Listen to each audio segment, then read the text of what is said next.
그때란 너무 같은 공포라. 이러다 7, 8월엔 난리가 난다. 무슨 이야기일까요? 코로나19에 대한 이야기입니다. 야, 이것도 무서워요.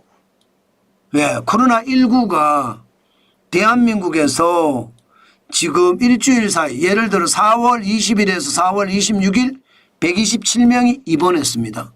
이게 적은 숫자는 아닙니다.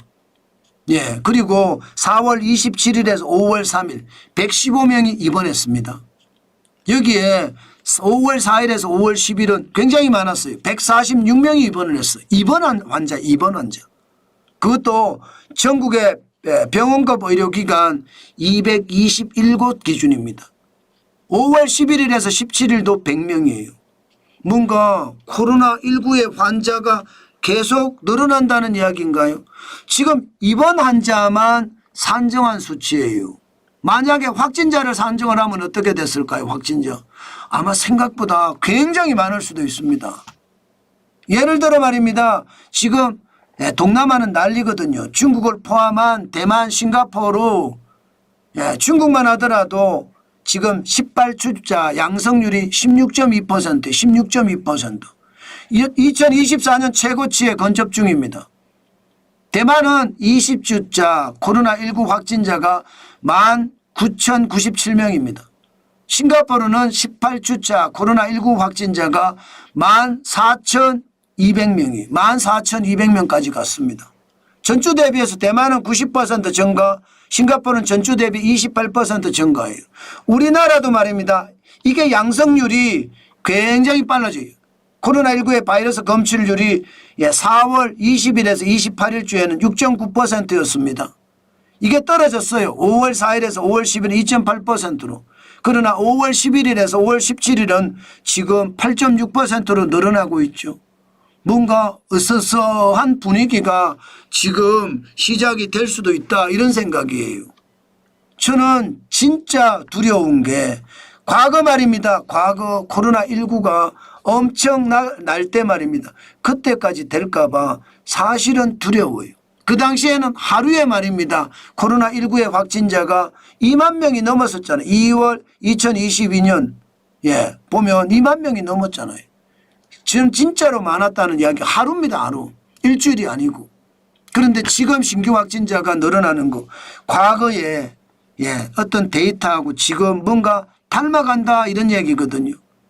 2020년 코로나19가 약간 창궐했을 때 뭔가 점점점점 움직이면서 시장에 불안감이 더해졌을 때 아마 기억이 나실 거예요. 2020년 1월 20일 날, 그죠? 1월 20일 날 대한민국에 코로나 확진자가 발생했습니다. 아마 그게 대구에 있는 신천지라는 교인이라고 이야기했죠. 그 이후가 2020년 1월 20일 시작점이었는데 이게 가장 크게 확산되는 게 3월부터 난리가 아니었어요. 그리고 3월부터 시작을 해서 통제 방역이 시작이 됐고요. 통제 방역이 되면서 여러분 진짜 난리가 아니었잖아요. 보세요.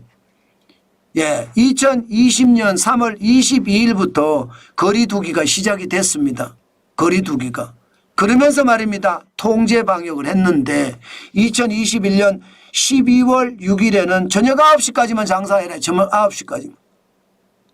2022년 1월 14일에는 10시까지 늘렸고요. 3월 4일에는 오후 11시, 4월 1일엔 12시까지 늘렸습니다.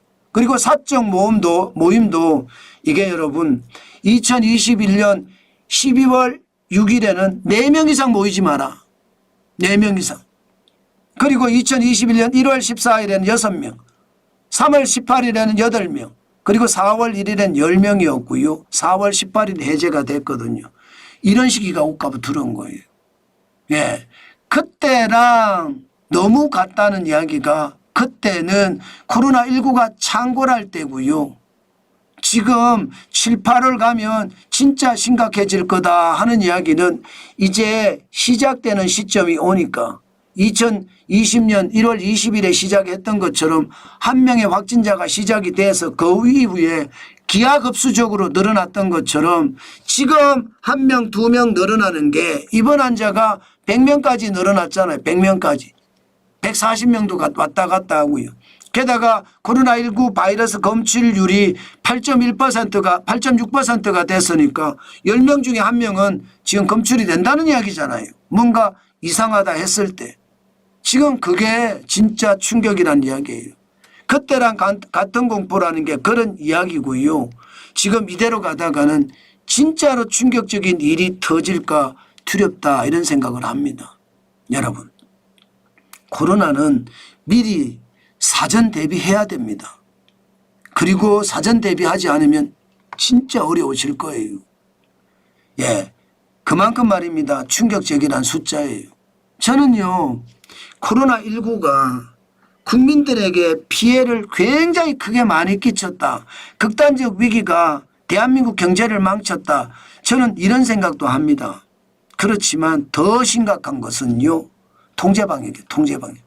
아니 나라가 나서서 말입니다. 2년 1개월 동안 통제방역을 했는데 예, 밤 10시까지만 영업해라. 저는 이런 거 진짜 이해가 안 돼. 이해가. 여러분 이해되세요? 아니 밤 10시 이후에는 코로나 확진자가 더 많이 늘어난단 말입니까? 아니잖아요. 저는 그게 말이 안 돼. 거리두기 뭐 4명까지만 만나라 6명까지만 이런 자체가 저는 말이 안 된다고 생각합니다. 이것 때문에 우리 경제가 2년 1개월 동안 잠겼어요. 수출은 괜찮았는데 나머지는 내수가 완전히 잠겼어요. 게다가 2년 1개월 동안 통제 방역을 하니까 사람들의 생활 습관도 바뀌었습니다. 여기에 주 52시간제에다가 최저임금까지 올렸으니 나라 경제에는 최악이었죠. 저는 여러분 좌파 정부가 통제를 많이 하는 것 같아요. 예, 그렇게 생각을 하면 여러분 예, 지금처럼 예, 또 한 번 우리가 날벼락을 맞을 수 있다는 거 저는 느껴지거든요. 여러분 진짜 조심하셔야 돼요. 진짜 조심하셔야 돼요. 지금 자칫 잘못하면요. 또 한 번의 경제 위기를 겪을 수도 있습니다. 7, 8월에 가서 만약에 코로나19 확진자가 뭐 하루에 또 뭐 수천 명씩 이렇게 확진자가 나타나면 우리 경제 또 박살날 거예요. 그때도 또 통제 방역 할까요? 아마 더불어민주당 이재명 대표가 되면 통제 방역 하겠죠. 다른 나라 통제 방역 안 했거든요. 중국은 했지만. 중국은 했어요. 다른 나라는요. 이게 통제 방역을 하면 경제가 박살날 걸 알고 있었거든요. 그런데 우리는요. 통제 방역에 최저임금 급등 주 52시간제까지 이게 경제를 완전히 망친 거예요. 아마 역사는 그렇게 기억할 거예요. 대한민국 경제를 망친 예, 첫 시작이 문재인 정부였다. 이렇게 시작할 겁니다. 포퓰리즘의 정부가 우리 경제를 망쳤고 결국 우리가 나중에 지금처럼 계속 포퓰리즘 인기영합주의로만 계속 간다면 결국 나라 경제는 우리 스스로 망치는 겁니다. 저는 그거 지금도 보고 있습니다. 예, 그만큼 심각하다는 거 여러분에게 다시 한번 말씀드립니다. 여러분 지금이 그때랑 너무 같다는 거. 2020년 코로나가 시작될 그 시점과 지금의 코로나19의 발생자, 확진자, 입원 환자 이런 것이 늘어난다는 거 이거 공포스럽게 생각해야 돼요. 절대로 단순하게 볼 일이 아닙니다. 이러다가 1월 20일 날 코로나19의 확진자가 2020년에 터졌잖아요. 그리고 2달 후에 무슨 일이 벌어졌습니까? 대유행이 시작된 시점이 아닌가요? 3월, 4월 난리가 났잖아요. 지금 현재 코로나 확진자가 늘어나는 거 앞으로 2달 후를 생각해 보자고요. 그러면 7월, 8월이에요. 그때 마치 2020년 3월처럼 대유행이 시작되면 어떻게 되는 겁니까?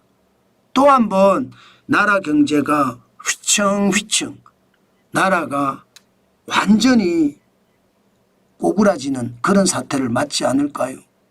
저는 미리미리 여러분 예방하는 거 하셔야 됩니다. 마스크 쓰셔야 돼요. 그게 굉장히 중요합니다. 그래야 나라를 살릴 수 있습니다. 또한 여러분 착한 소비는 꼭 하셔야 됩니다. 그래야 나라를 더 살릴 수 있습니다. 여러분에게 강조해서 드리는 겁니다. 그만큼 말입니다. 지금은 절체절명의 위기로 가는 그 순간이다. 그런 생각도 들거든요. 그렇기 때문에 여러분들에게 계속 말씀을 드리는 겁니다.